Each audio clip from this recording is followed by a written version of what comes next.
This is 1962 Olds F85 convertible.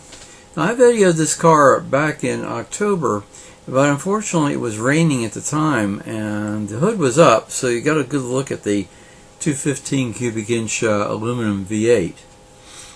But now we have the car in better circumstances here.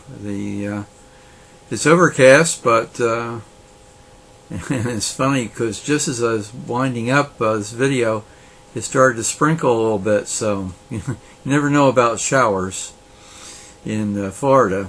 Notice the very nice interior, really beautiful. The two-tone maroon and red combination there. And notice the instrument cluster pod there sitting on top of the dash.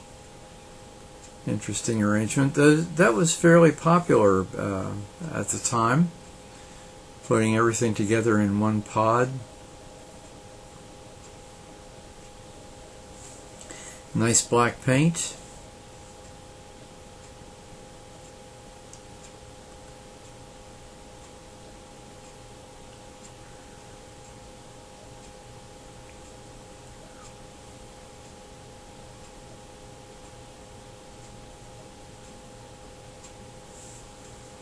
That's a great little convertible.